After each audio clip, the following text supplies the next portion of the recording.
आप सभी को मेरे YouTube चैनल में स्वागत है।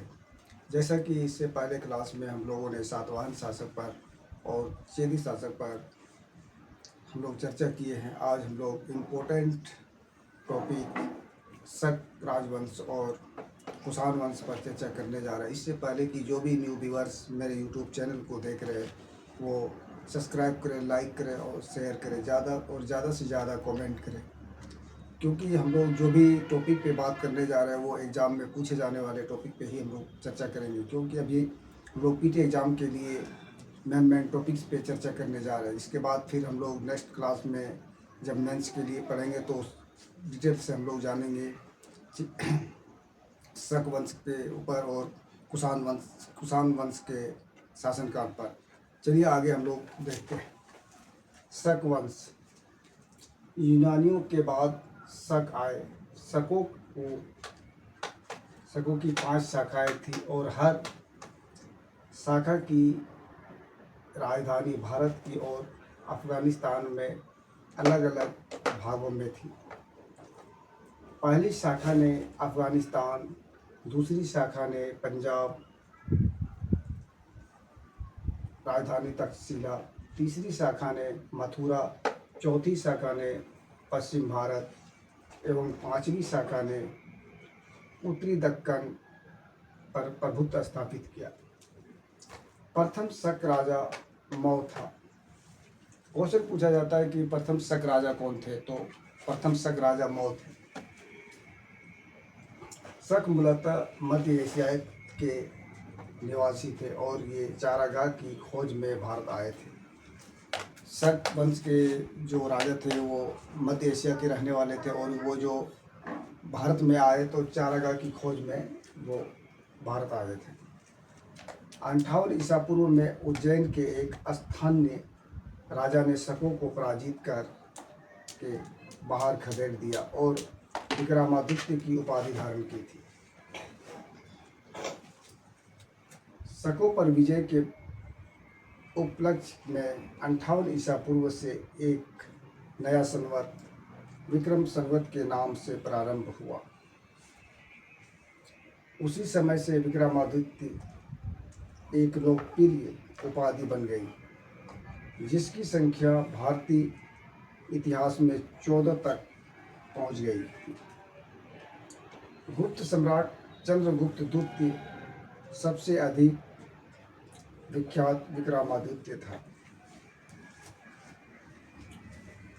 शकों की अन्य शाखाओं की तुलना में पश्चिम भारत में प्रमुख प्रभुत्व स्थापित करने वाली शाखा ने सबसे लंबे अरसे तक शासन किया था। शक शासन ने भारी मात्रा में चांदी के सिक्के जारी किए। जैसे क्वेश्चन पूछा जाता है कि शक शासक ने सबसे ज़्यादा भारी मात्रा में किस धातु के सिक्के चलाए, तो चांदी के सिक्के चलाए, जिसका शासन 130 से 150 ईसा पूर्व गुजरात के बड़े भाग पर था। इसने काठियावाड़ की अर्ध शुष्क सुदर्शन झील का जीर्णोद्धार किया। रुद्रदमन संस्कृत का बड़ा प्रेमी था।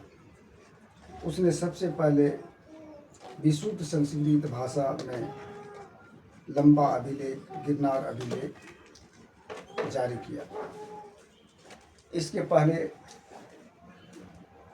सभी अभिलेख प्राकृतिक भाषा में है। भारत में शक राजा अपने को क्षत्रप कहते थे। पार्थियाई लोगों का मूलतः स्थान ईरान था। हम लोग शक वंश पर चर्चा किए, अब हम लोग कुषाण वंश पर चर्चा करने जा रहे हैं। पहलों के बाद कुषाण आए, जो यूची एवं तोखरी भी कहलाते हैं। यूची नामक एक कबीला 5 कुलों में बट गया था। उन्हीं में एक कुल के थे कुषाण। कुषाण वंश के संस्थापक कुजुल कण्टफिसेस था। जैसे क्वेश्चन पूछा जाता है कुषाण वंश के संस्थापक कौन है, तो कुजुल कण्टफिसेस। कुषाण वंश का सबसे प्रतापी राजा कनिष्क था। जैसे प्रतापी राजा के कुषाण वंश के प्रतापी राजा के विषय में पूछा जाए क्वेश्चन तो उस पर कनिष्क आएगा। राजधानी क्रूसपुर था या फिर पेशावर था, जिसे भारत सरकार द्वारा प्रयोग में लाया जाता है। बौद्ध धर्म की चौथी संगति कनिष्क के शासनकाल में कुंडलवन कश्मीर में प्रसिद्ध बौद्ध विद्वान वसुमित्र की अध्यक्षता में हुई। जैसे कभी कभी क्वेश्चन पूछा जाता है बौद्ध धर्म के विषय में कि बौद्ध धर्म की चौथी संगति किस शासक के शासनकाल में हुआ, तो कनिष्क के शासनकाल में हुआ। और कहाँ हुआ है, जगह स्थान का नाम तो कुंडलवन कश्मीर में। और इसका अध्यक्ष कौन थे, तो बौद्ध विद्वान वसुमित्र के अध्यक्षता में। कनिष्क बौद्ध धर्म के महायान संप्रदाय का अनुयायी था। जैसे पूछा जाता है क्वेश्चन कि कनिष्क बौद्ध धर्म के हीनयान या महायान, तो महायान के।